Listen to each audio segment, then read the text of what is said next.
Hola, ahora sí. Bueno, buen día para todos y todas. Les agradezco la posibilidad de estar participando en estas quintas jornadas de GBSIG. Esto se está apagando. Disculpen los problemas técnicos. Bueno, la presentación se titula Visualización y análisis del tráfico marítimo a partir de millones de datos del Sistema de Identificación Automática de Barcos mediante una aplicación web de R con Shiny. La idea de esta aplicación, digamos, usa R como... R es un lenguaje de programación donde a partir de R se va a generar una aplicación web y también a su vez va a tener... ¿Se escucha bien el micrófono o hace eco? Está. Y usa como mapa base el mapa de la librería de JavaScript que se llama Leaflet. En esta charla vamos a hacer primero una introducción. Le voy a contar un poco qué es el sistema de identificación automática de barcos, para qué sirve, para qué se utiliza, cuáles son sus bondades, digamos. Después les voy a contar en la metodología un poco el desarrollo de la aplicación, las tecnologías empleadas, y después vamos a ver brevemente un caso de estudio. Bueno, el sistema de identificación automática de barcos es más conocido por sus siglas en inglés como AIS. Creo que el problema está cuando aprieto el láser. El sistema de identificación automática de barcos es más conocido por sus siglas en inglés como AIS, es sinónimo de tráfico marítimo. ¿A qué me refiero con tráfico marítimo? Básicamente son las posiciones de los barcos en el tiempo. Se puede comparar a lo que viene a ser el tráfico de vehículos, por ejemplo, en una ciudad, que a partir de esta información, si estuviésemos pensando en vehículos, podemos saber, por ejemplo, en determinado momento donde hay embotellamientos, conocer los perfiles de velocidad de los vehículos en las distintas rutas, etc. Esto mismo sería aplicable para los barcos en el mar. Se le llama tráfico marítimo, pero no, incluye, digamos, todas las vías navegables, no necesariamente el mar, pueden ser también ríos o grandes lagos, e incluye tráfico marítimo. Y el sistema básicamente consiste en emisiones de radio de frecuencia muy alta. Le voy a explicar un poquito este esquema que ven acá. Para que existan datos en el sistema de identificación automática de barcos, es preciso que un barco tenga el equipamiento. El equipamiento que tiene cada barco es una unidad de procesamiento, una antena GPS y una antena VHF de emisión y recepción. Tiene que tener ese equipo. Para que existan datos en este sistema, es necesario que cada barco tenga ese equipamiento. Si no, el barco, digamos, es invisible, no existe en este sistema. Básicamente, lo que funciona de esta forma, cada barco va a emitir información sobre su posición en el espacio, la velocidad, el rumbo y su identificación, digamos, de qué barco es, a los vecinos, y los vecinos van a captar esta información y a su vez van a mandar información a los barcos vecinos. Entonces, cada barco va a tener en un plotter, en un monitor, la información de la posición de los barcos en su vecindario, básicamente. Como estos, digamos, señales viajan a través de radiofrecuencias, también existen antenas. Bueno, esto está funcionando mal. Existen antenas en tierra que son capaces de recibir esta información. Por ejemplo, en la costa de Montevideo existe una antena en la fortaleza del Cerro de Montevideo que puede llegar a captar señales de radio de alrededor de unos 200 kilómetros hacia el mar, digamos. Existe otra en José Ignacio, existen varias antenas terrestres que captan esta información. Otra posibilidad es que existen también satélites que tienen una órbita baja alrededor de la Tierra, que están equipados con antenas VHF que pueden captar las radios que los barcos están mandando.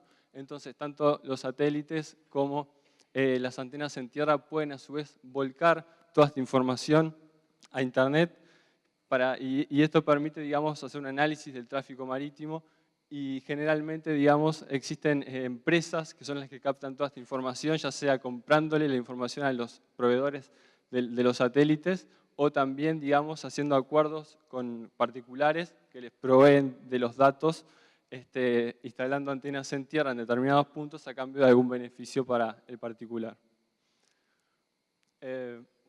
Bueno, ahora vamos a ver para qué sirve. Estamos viendo que el tráfico, digamos, los datos de AIS sirven para analizar el tráfico marítimo, pero bueno, ¿para qué en definitiva le sirve un barco tener este sistema?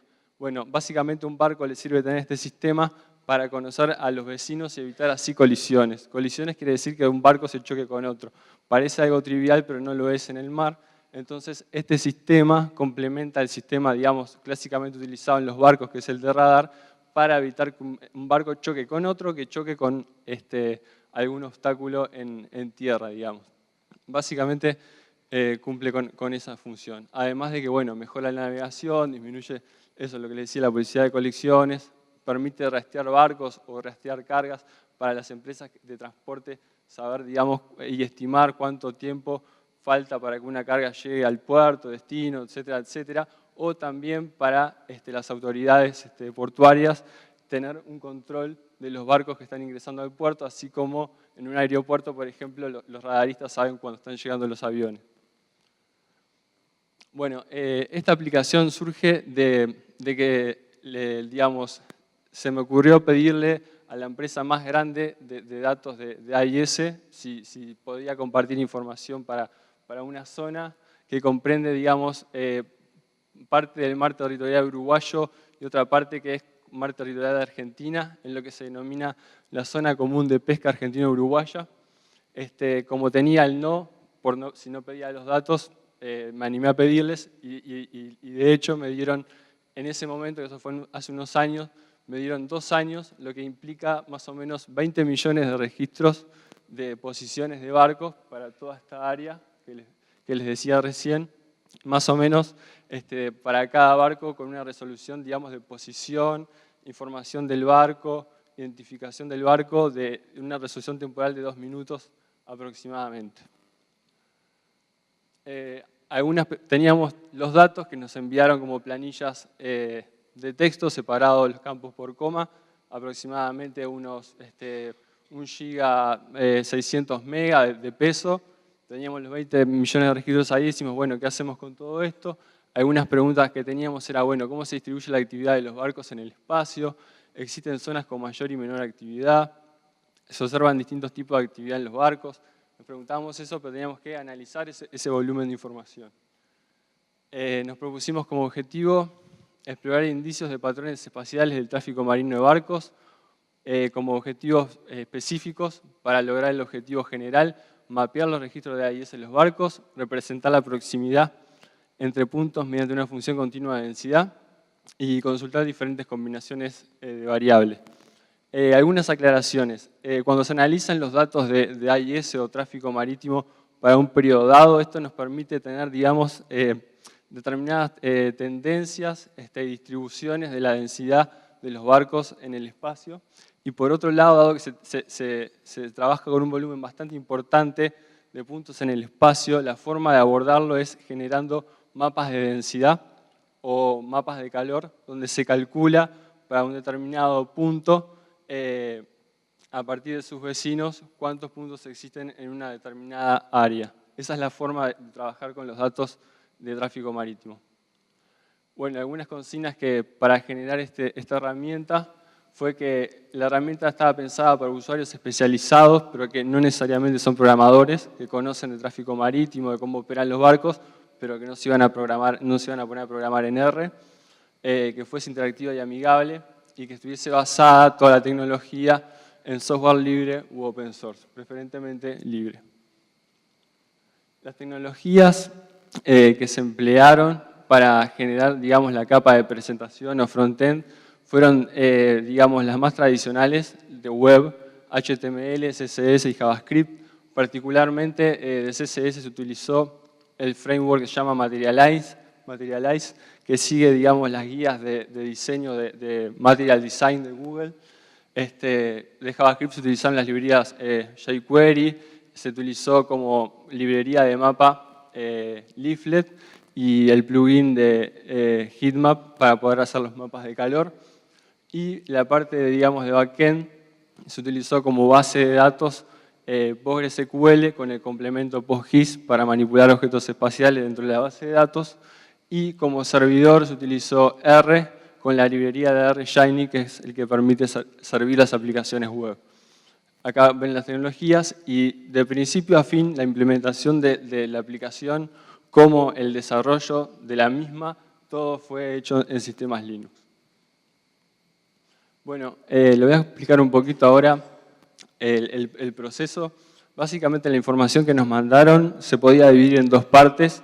Una que era más la información, digamos, espacial, las posiciones, las coordenadas de los barcos, y otra era la información de los barcos en sí.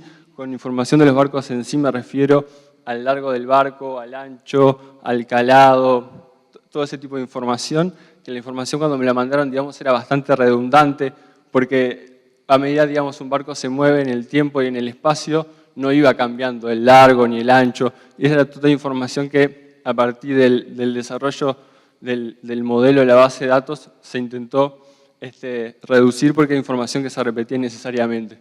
Entonces, por un lado se separó la información que sí cambiaba, que era básicamente la del tiempo y el espacio, y la información propia de cada barco. A su vez, esta información fue ampliada a partir de hacer web scraping, a partir de los identificadores de cada barco, se le agregó información como la bandera del país, la velocidad máxima registrada para ese barco, entre otras.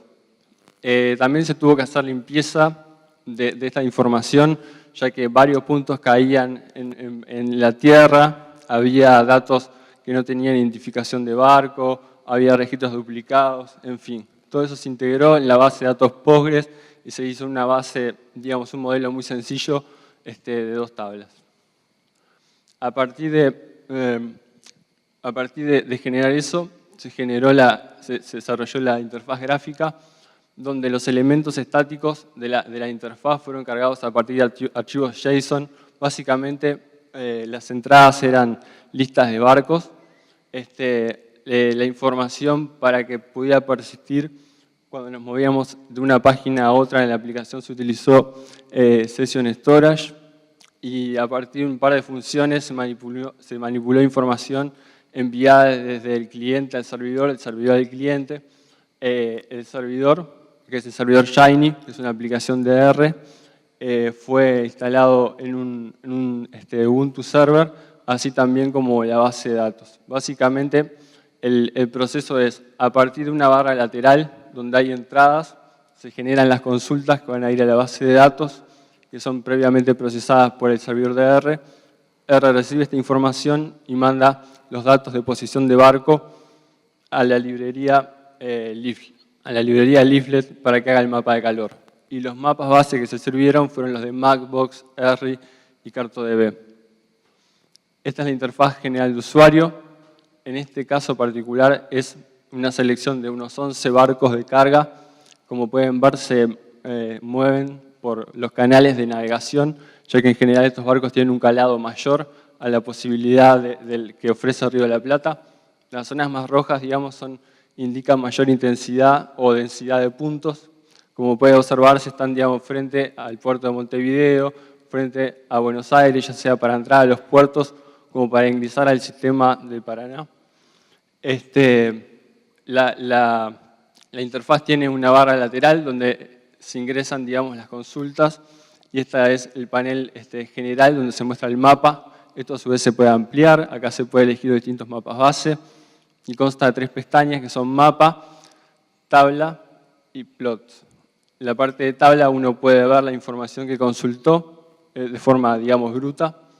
Y la parte de plot permite observar la cantidad de registros en el tiempo para el periodo consultado, un perfil de velocidad de los barcos en función del tiempo y un histograma. Como pueden observarse acá, el pico está alrededor de unos 11 nudos, que son barcos que navegan bastante rápido. 11 nudos para un barco es una navegación bastante rápida, ya que estos barcos, digamos, lo que hacen es básicamente estar moviéndose, transportándose o estar parados en el puerto. Entonces tiene velocidad, muchos valores de velocidad cero y muchos valores de velocidad alta porque está navegando. En el caso de estudio de pesca, el perfil de velocidad es completamente otro. Un barco de pesca, generalmente las velocidades de pesca rondan entre unos 3, 4 nudos, por eso el pico de velocidad es más bajo, corresponde a esta densidad de puntos que se ve acá. Para esta selección se utilizó 35 barcos más o menos de Uruguay que operan en la costa, que pescan corvina y pescadilla. Se ve una zona, digamos, un periodo donde esta flota no estuvo operando, y acá se puede ver la velocidad, digamos, de operación cuando el barco pesca. Para eso se hizo después un subset seleccionando la velocidad que el barco pesca, y se puede observar, digamos, 3 zonas claramente definidas acá, donde la intensidad de pesca, digamos, para un año es mayor. Y si se fijan, acá, digamos, es un mapa de calor que consta de 35 barcos y se están planteando aproximadamente 1.200.000 puntos. Que, digamos, plotear y manipular en el orden de millones de puntos no es algo trivial para que la experiencia del usuario sea amigable y no tenga que estar esperando, no sé, 4 minutos para poder ver el mapa. Bueno, hay muchas cosas pendientes. Está pendiente generar consultas espaciales en la aplicación, compartir esto con Docker, ya que los datos no los puedo compartir, pero podría usar sets abiertos. La NOAA de Estados Unidos provee, por ejemplo, datos de AIS para su zona.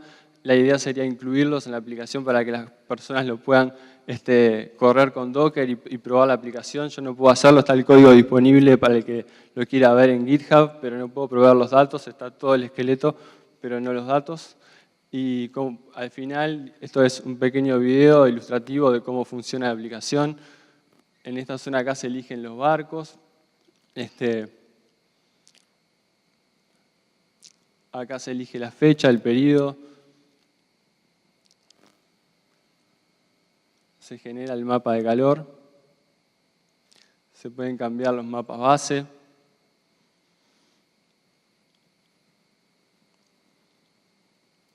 A partir de estas opciones se puede, digamos, tunear el mapa de calor, cambiando las escalas de colores, el esfumado, o también, digamos, el tamaño, el radio.